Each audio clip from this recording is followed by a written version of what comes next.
Let's just get a little reality check with Greg Bedard from the Boston Sports Journal. It's a big boy Tuesday. Greg Bedard's stint is brought to you by Best Ford in Nashua. Looking for great deals on new Fords? Go to the Best Ford in Nashua on the web at thebestford.com. And Greg, I know it's a little unfair. I know you think they did a lot of good things in this game, and we're going to talk about them. But let's start with just sort of the reality check, if there is one. What's the reality check? Well, great. Like, I couldn't even just come out and like, hey, they should get their flowers for X, Y, and Z. Let's just go right to. I promise the flowers are coming. We gave him flowers yesterday, but go ahead.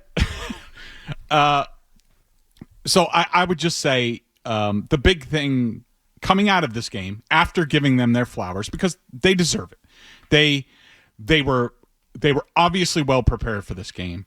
They executed great, especially on defense. The running game was productive. I thought Jacoby Brissett probably played a game that I didn't think he was capable of.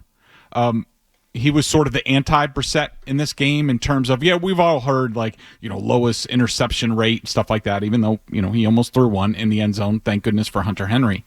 But I was incredibly impressed with Jacoby Brissett in this game. In fact, he had my highest rated quarterback game for a Patriots quarterback since Mac Jones's rookie year in this game. In terms of and I'm not talking about plays because there weren't a whole lot of plays out there to be made, but just how he managed the game, the conversions, with his feet, avoiding sacks that would have been debilitating for this team, avoiding the turnover that would have been debilitating for this team, the key big throws late in the game to sort of ice the game.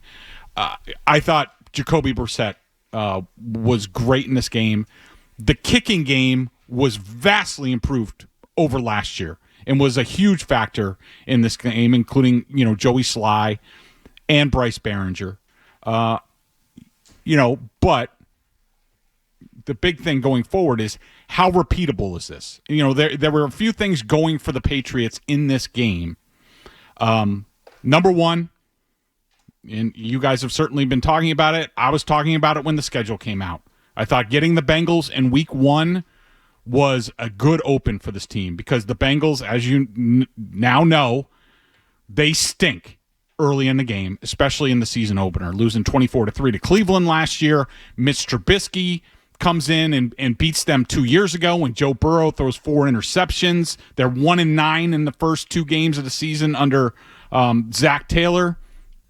And the Bengals did nothing to change that narrative at all, and probably, I think they were in a lot of ways worse in this game because it looked like Jamar Chase and Joe Burrow were on completely different planets in this game. They had no sort of rapport at all. Then again, the Patriots defense had a lot to do with that. I mean, where I thought they were vastly improved, advanced, or at least took another step from the previous versions of the Patriots defense, were their pre-snap and post-snap changes. The Patriots have always done that. They've always put, you'd see corners at safety and linebackers at corner. Like, they've done all that stuff before, but they seem to have taken it to another level in this game. So that's great. They were well prepared. DeMarcus Covington did a great job. So the Bengals played into it. Also, the Patriots were a complete unknown going into this game. There was no real film on them. New head coach Gerard Mayo. Alex Van Pelt as offensive coordinator. Any film, you go back and you watch Cleveland, that's Stefanski's offense. Nobody knows what a Van Pelt offense is, how he's going to run it. DeMarcus Covington, new defensive coordinator, same scheme, really, but you don't know how he's going to call the game and how they're going to play it. And they barely blitzed in this game. They played a lot of zone in this game. All that stuff is on film. I do think that Brissett and Van Pelt, their knowledge of the Bengals coming from the Browns or having their history with the Browns, made this a comfortable game for them. That they knew and they game planned all off season for this, and so that's great. And they executed it all in week 1 to deliver a victory. Now, I will say, for as much good as they did, Joe Burrow still had the ball in his hand with 3 minutes left to win the game. So the but's really the Bengals. The but to the Patriots win is really the spot and the opponent. Well, but also that there's no film on them now. Now Mike McDonald of the Seahawks has the film, and he's going to go, well, on film, the Patriots can't really get away from anybody. There's no real separation out there. I don't know where the explosive plays are going to come from unless they scheme it up or there's a bust. Jalen Polk got open a couple times, so that was encouraging. But if Mike McDonald, being the defensive mind that he is, with the corners that he has, Tariq Woolen, Witherspoon, probably they look at the film, they're going to we're shutting down that gap run where Ramondre Stevenson just bounces it outside and breaks the tackle of the corner, unblocked corner. You just flood the box and make them throw. Right, and play cover one and press coverage and stop the run, make Jacoby Brissett beat you from the pocket against tight coverage. So, Greg, the only question I would have about that part of it is, given the shortage of talent on the Patriots roster, shouldn't Cincinnati have known all this? Yes. You understand? The fact that there's no film on the Patriots, I understand what you mean, but their personnel is so limited in a lot of ways that shouldn't they have been able to predict all this? I mean, you would think so. I mean, but this is why they're Cincinnati. I mean, unbelievable. Yeah, I mean, this is I do have a lot of respect for Lou Anarumo. I'm surprised he didn't go to cover one in the middle of the first quarter and just say, all right, well, we're shutting this down. But yeah, I mean, if the Patriots are going to get what they have 39 rushes in this game for 170 yards. They do that every week. They're going to be in every game and not turn the ball over and play that kind of defense. With the defense is going to do that. I expect them to do that every week. Maybe not against the 49ers, but yeah, I mean that's the formula. It's a tough way to live in today's NFL. I mean, my question is, how repeatable is it each and every week? And to me, another but would be, upon closer inspection, was the performance of the offensive line, which coming out of it, in the immediate aftermath, you're like, wow, they controlled the line of scrimmage. They won up front. That was much better than we thought, but then you look at some of the stats, the next gen stats. God, I want to feel like jumping off a bridge even saying that, but just sort of the next level stats about, the pressure rate. What was the pressure rate in this game, Greg? So I had it at mine was 51%. Against Jacoby Brissett. What? Which means half the that high? That's what I have. Half now, the dropbacks he was pressured. Other places it's 47, 48, but whatever. It's that's first or second in the league. 49 for Stu. First or second in the league allowed. And don't you have a threshold where you say don't you say at 40? 40.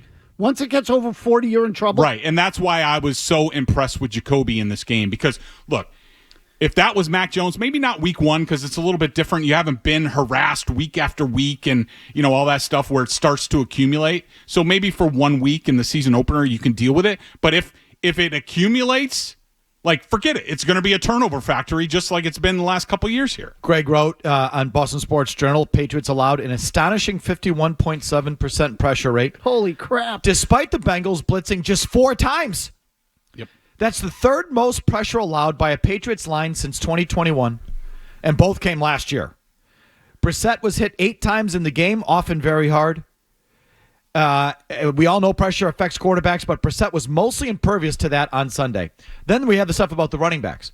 Of the 39 NFL running backs in week 1, here's where the Patriots ranked in yards before contact. Okay, so 39 running backs carried the ball on Sunday. Here was where they ranked in yards before contact. Ramondre Stevenson, 36th, and Antonio Gibson, 38th.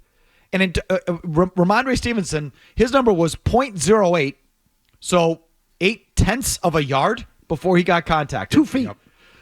Antonio Gibson, did you see Antonio Gibson's number? Yeah, yes. Negative 2.9. He got hit before he got the ball. I'm sorry, negative 0.29. So on average, he was hit a third of a foot before the line of scrimmage. Unbelievable. And yet they still ran for $170.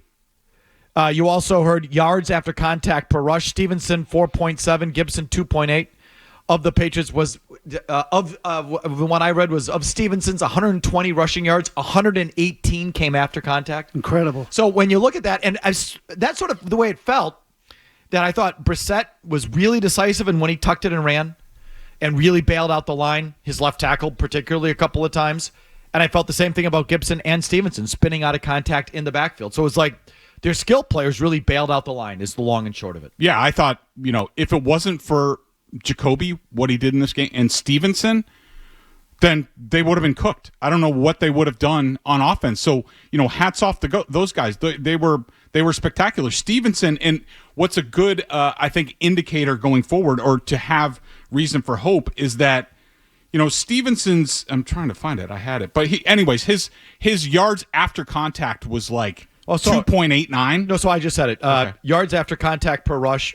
Stevenson was 4.7. Gibson was 2.86. Yeah, but I'm talking about Stevenson last year. Oh, okay. When, he didn't have that good of a year, and Ezekiel Elliott was sort of the more productive back, and you're like, what's wrong with Ramondre? His yards after contact on average last year was like 2.89. And for him to be at like 4.7 this week and to show the burst, he reworked his body a little bit. He seemed to be back. He was back to Mondre, and that's a great sign going forward, but they're going to have to do a lot more. They can't rely on this every week. Both of them, Brissett and Stevenson, to do this every single week. If you like that clip, check out more videos from Felger and Mazz here. For more Patriots analysis and opinion, hit this playlist. And for all the latest from the Sports Hub, download the app at 985thesportshub.com.